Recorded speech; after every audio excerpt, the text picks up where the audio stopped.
بچه جون بگی همش جو که نونورامون.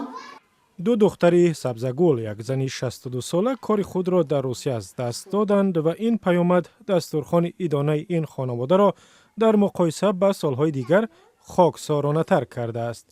این زن شوهر و پسر ندارد و درآمد زندگیش از حساب دو دختر مهاجرش بود که یکی به تاجیکستان اخراج شد، دیگری حالا در روسیه کار می‌کند.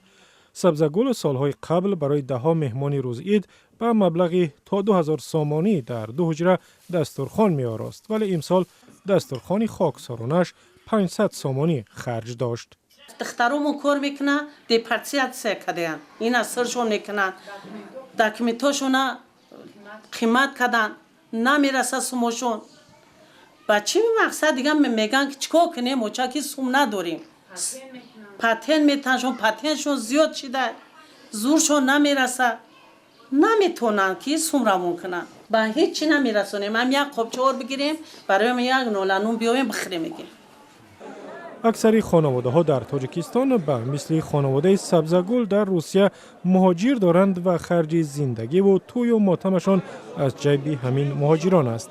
زیاده از 300,000 مهاجر دیگر به مثل دختری سبزگل به قلمرو روسیه اجازه ورود ندارند و از منبع اصلی مالی محروم شدند. 174 نفر مجبورن یعنی که بیرون کرده شدند، یعنی دیپورت کرده شدند. در این دوره از گذرگاه سرحدی فدراسیون روسیه یعنی تو وارد شدند به قلمرو فدراسیون روسیه.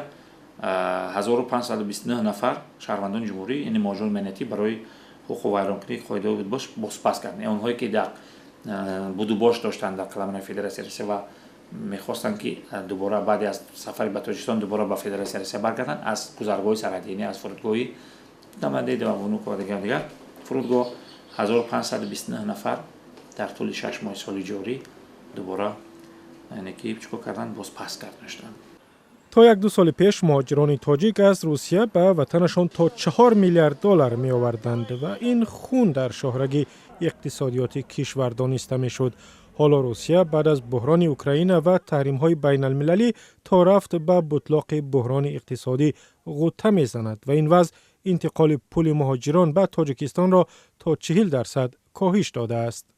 بسیار شرایط خوب در کشور کره جنوبی است. اگر ما کوشش نماییم که برای اونها خوب روابطی ساده‌تر، امکانات ساده‌تر شود، زیرا که در این کشور امکانات بنیاد وسیع است. یعنی جمهوری تاجیکستان در اینجا نباید که ما توجه رو نسبت به مهاجرت مهنتی کم کنیم، بلکه ما باید که یک نوع کشورهای الटरनेटिوی در برابر فدراسیون روسیه خوب دریافت کنیم. تا اگر خرید پس شود و پس شده هم هست، این معنی رو داره که به اقتصادیات تأثیری خوبی نمی‌رساند، یعنی رشد اقتصادی رو پس می‌کند. حکومت تاجیکستان تلاش دارد بیکاری سراسری را در کشور کمتر کند، اما این تلاش‌هایش تا حال نتیجه دلخواه ندادند. جهتی با تنظیم در آوردن این مسئله یعنی روند مهاجرت مهنتی و با کار دادن شهروندان در داخل کشور پیوسته یارمارک‌های جاهای کاری خالی برگزار می‌گردد و همچنین توسط سوبیکت‌های خودجلیداری که به واسطه در انتقال و یا جلب مشغول هستند و در همین 6 ماه سال جاری توسط شرکت‌های خارجی که امروز برای جلب مشغول هستند و سفارشی که در این زمینه داده شده است از طرف وزیر مهنت مهاجرت و شغل اول جمهوری اسلامی تقاضا دست منگول 90% یعنی که شهروندان باید که در شرکت‌های خارجی از حساب شهروندان تاجیکستان و 10% از حساب شهروندان خارجی باید که با کار تامین شوند. و همین در یک سال اخیر خانواده‌های مهاجران کاری که از مبلغ‌های مردکاران خانه می‌ساختند، اکنون این پول‌ها را برای خریدن غذا صرف می‌کنند. با کم شدن امکان کار مهاجران در روسیه، دستورخوان ایدانه ساکنان مثل سبزگل اکنون خاکسارانه‌تر می‌شود.